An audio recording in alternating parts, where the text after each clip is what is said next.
Anno Dracula, 1976 to 1991. Johnny Alucard by Kim Newman.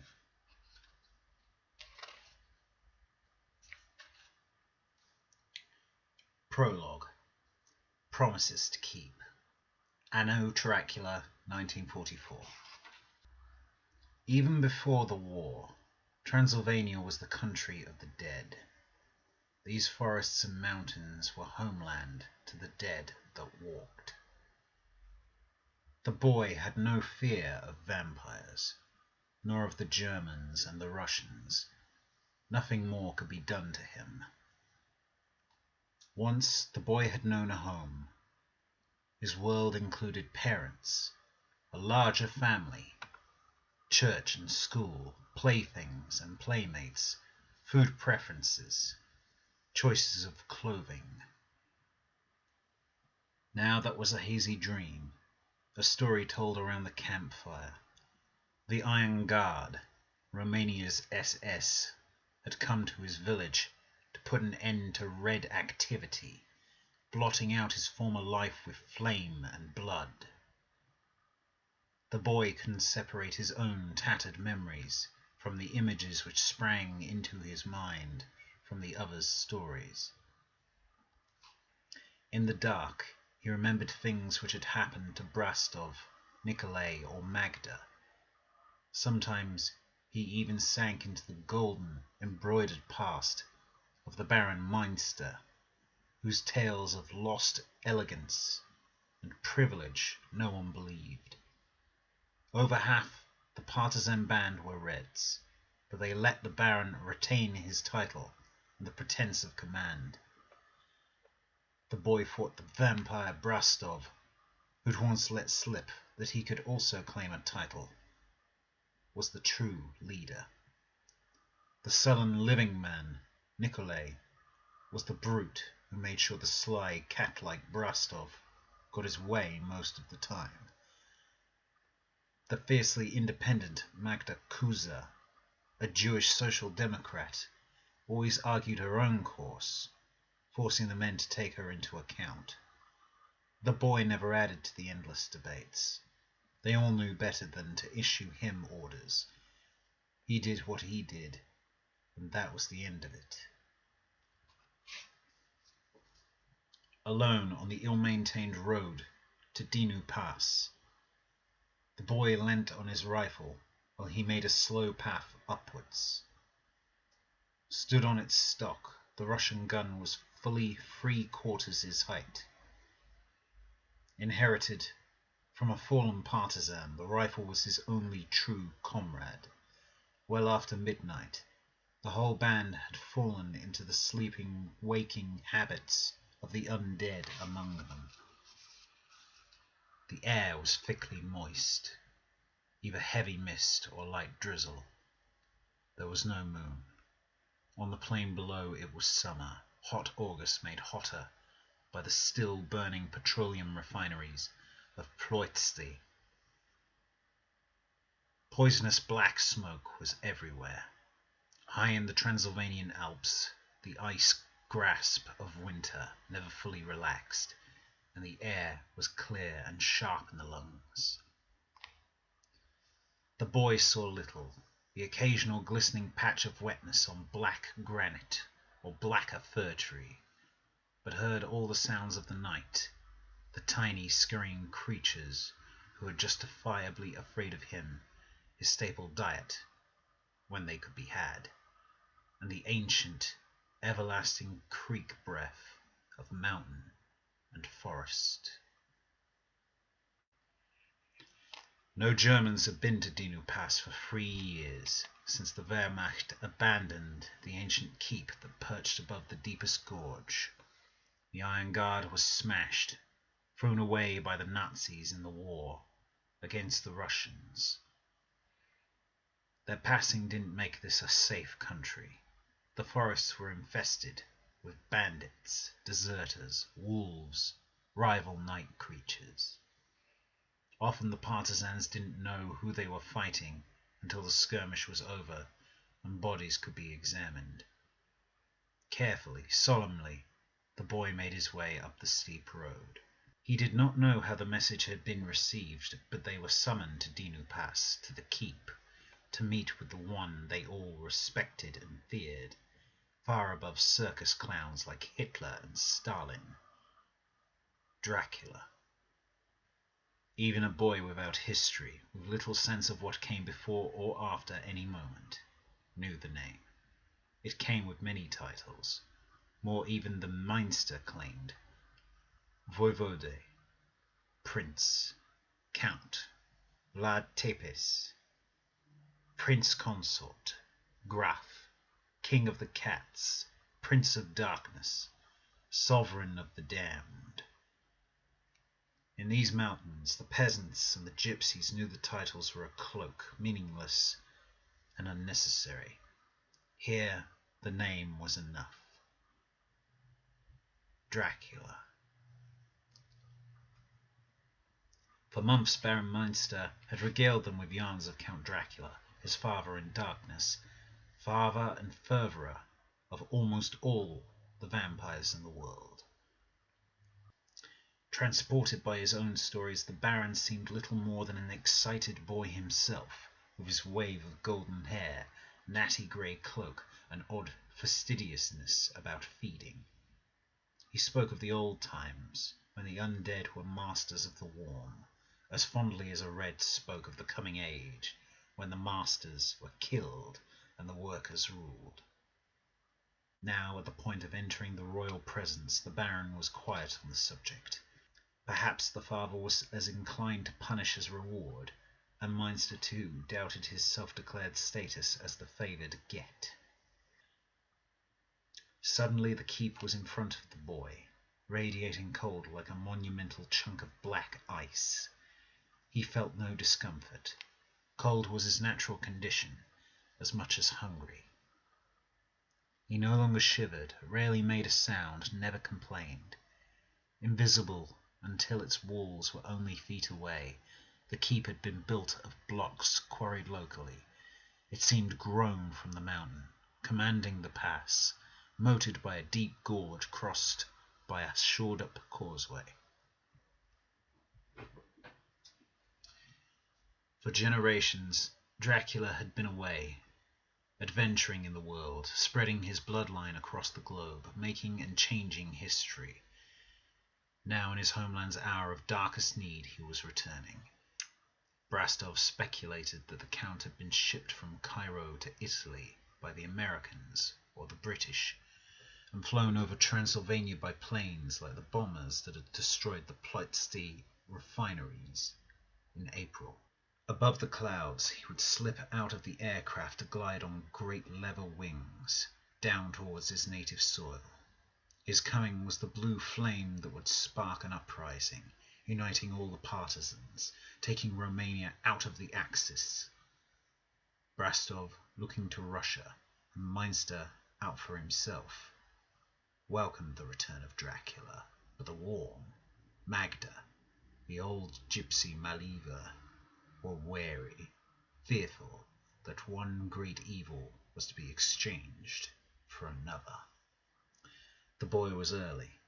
The keep was empty. If Dracula were here, he'd have sensed it. Such an immense person would disturb the air.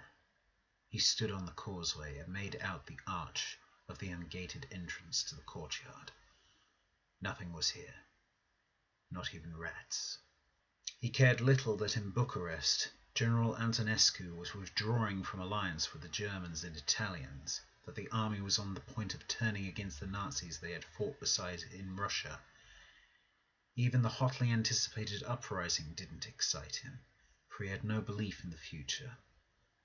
The others discussed with passion the various factions of Axis and Ally, pitting their imagined saviors, America and the Soviet Union, against each other. The single lesson of the boy's young life was that there were no saviors, no Jesus Christ or St. Nicholas, no Hitler or Stalin, no French or Americans. There was only the merciless crush of falling granite, as solid and black as the keep, as implacable as the night and the cold. "You are wrong," my son." He was not alone, after all. The voice came from inside the keep, a whisper carried by the stone. It sounded inside his skull, smooth as velvet and harsh as tree bark. The boy saw the eyes first. In the courtyard, eyes shone like a cat's, red around black.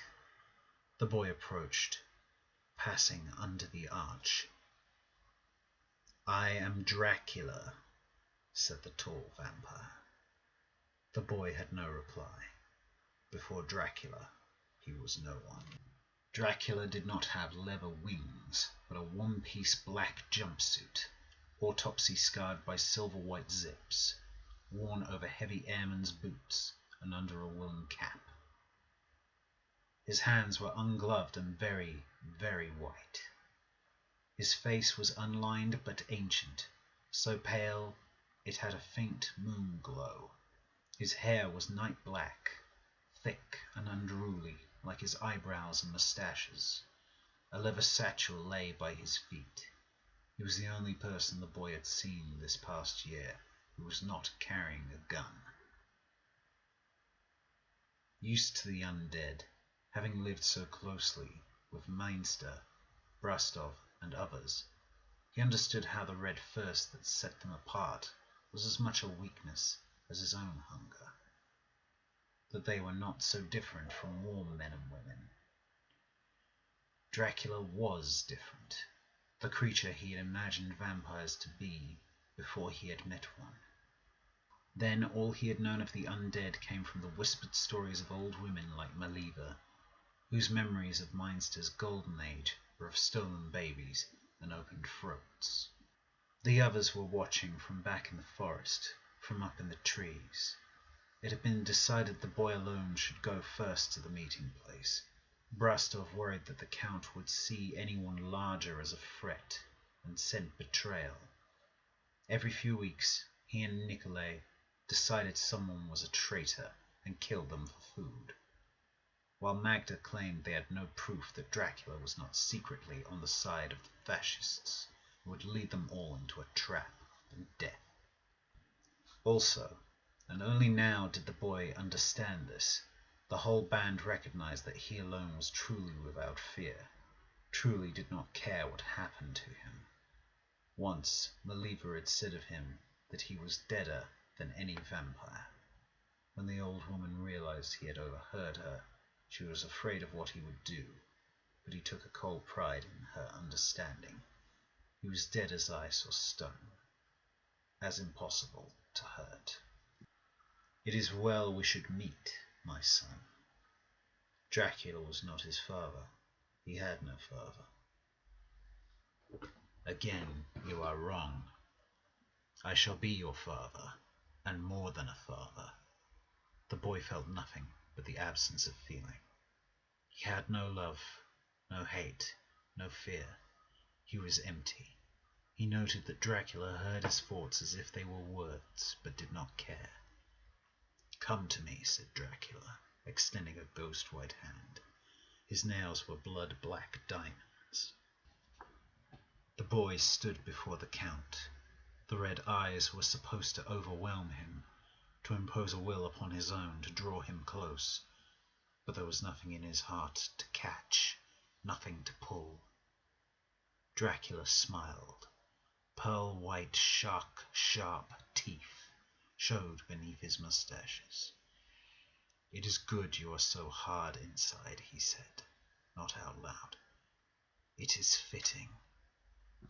Of his own accord, the boy approached the vampire. Dracula was snake-swift, his fangs so razor-keen their work was done before pain could reach the boy's brain.